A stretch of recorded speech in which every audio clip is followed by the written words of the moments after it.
Bonjour à toutes et tous et bienvenue sur TierArt Création. Nous allons voir dans ce tutoriel comment réaliser des gouttes d'eau simplement paramétrant un style de calque. Donc j'ai ouvert une photo, j'ai déjà réalisé pour gagner du temps une forme.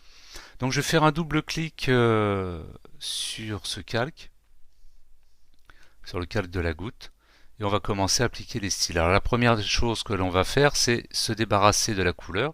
Donc quelle que soit la couleur que vous ayez pris pour réaliser votre goutte, voilà l'opacité du fond, hop là, à 0. Donc on va retrouver notre forme en appliquant une ombre. Donc là, l'ombre, bien sûr, vous déterminez d'où vient votre lumière. Dans le cas présent, moi, elle vient du haut. Donc l'ombre va se propager vers le bas. Donc je vais mettre ça un peu en biais. Je vais mettre une distance pas trop forte, car tous les objets transparents ont quand même du mal à porter leur ombre. Ils ont plutôt tendance à réfléchir la lumière qui les traverse. Voilà, on va mettre des valeurs assez faibles. L'opacité, pareil, on va pas trop la... allez, on va mettre 50%, ça me paraît bien.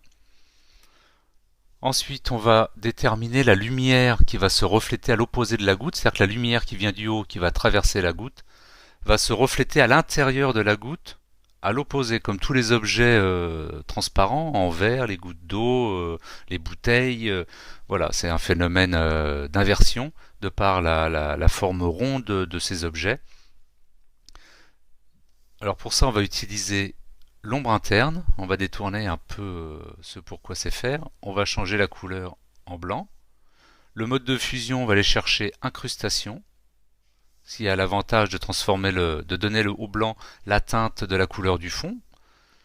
Là, je vais décocher utiliser l'éclairage global, parce que si j'y touche pas, mon ombre, si admettons j'oriente ma lumière en bas, l'ombre elle va se retrouver en haut.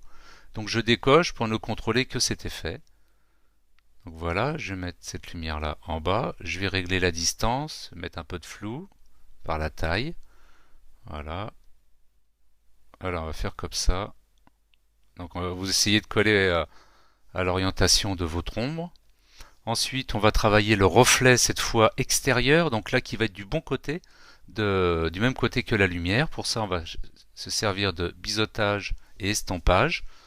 Dans le style, on va garder biseau interne, la technique lisse. La profondeur, on va voir ça dans les réglages. Donc là, je vais jouer sur la taille. Vous voyez, pour amener ça. Alors le plus important en fait qui va déterminer ce reflet, c'est l'angle. Vous voyez ici, si je me déplace, on arrive à des choses cassées, douces, rondes. En fait, pour avoir ce style, il faudrait presque le mettre au centre. Voilà, pas trop quand même. Donc voilà, je vais poser, donc je vais monter. Je vais essayer de rester sur 90. Alors là, régler le centre, c'est quand même assez difficile. Donc ce que vous pouvez faire, c'est taper directement les valeurs. Là, je vais essayer de diminuer. Là, j'ai 85, je vais essayer de diminuer. Voilà, je vais mettre 80. Ça va plus vite comme ça que de se servir du pointeur. Donc ensuite, je retourne dans profondeur et taille. Alors la profondeur, pas trop, parce que vous voyez, on va l'aplatir notre goutte, donc ça reste rond. On va juste donner un petit effet pour ombrer le tour. Et avec la taille, on va déplacer notre reflet, comme ceci. Voilà, c'est plutôt convaincant. Là, par contre, je vais diminuer en bas dans mode des tons foncés, c'est-à-dire que l'ombre, vous voyez, tout à l'heure, on s'est servi de ombre interne pour réaliser le reflet qui s'opposait là sur la goutte. Mais en fait, avec l'ombre, on l'a perdu. Donc, on va voilà, diminuer l'ombre interne pour retrouver justement notre reflet ici. Voilà. Et ensuite, pour assombrir l'intérieur de la goutte, de la feuille, pour qu'elle se détache bien, on va se servir de incrustation couleur. Là, on va cliquer sur l'échantillon de couleur et avec la pipette, nous allons venir échantillonner notre image. Donc, je vais prendre un vert assez sombre, je valide, je change de mode en produit, puis là, par contre, je vais Voilà, baisser l'opacité. Je vais juste laisser à peine 10%. Voilà, comme ceci. Voilà, nous avons réalisé notre goutte d'eau. Vous pouvez aller un peu plus loin dans le réalisme. Comme vous le savez, les gouttes d'eau, comme les verres, tout ça, ont tendance à déformer les objets qui s'y reflètent. Donc là, le fond, en plus, on est vu du dessus. Donc on va avoir un effet loupe. Donc vous allez cliquer sur votre calque avec la touche commande sur Mac et contrôle sur PC pour récupérer votre sélection. Vous vous rendez de nouveau sur la, le calque de votre sujet. Bon, moi c'est une feuille, vous ça sera peut-être autre chose. Et là, tout en laissant votre forme sélectionnée, vous allez aller dans Filtre, Déformation, chercher Sphérisation.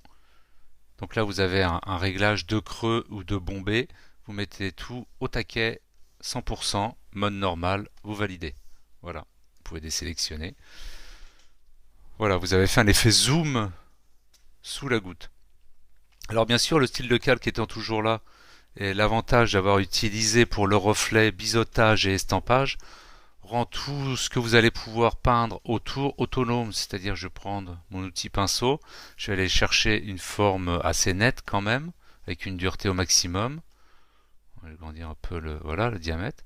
Et vous allez pouvoir peindre, alors quelle que soit la couleur de premier plan affichée, hein, ça n'a aucune importance puisque la couleur a été désactivée, je vous le rappelle ici. Vous voyez, là j'avais fait en blanc, là j'ai fait en noir. Je relève la couleur de fond. Et puis vous allez pouvoir ici venir compléter votre composition en peignant d'autres gouttes. Alors avec le pinceau ou en utilisant l'outil de sélection ou la plume, enfin vous êtes libre de faire ce que vous voulez. Voilà, c'est la fin de ce tutoriel. J'espère que ces techniques vous aideront dans vos créations et je vous dis à bientôt sur TierArt Création.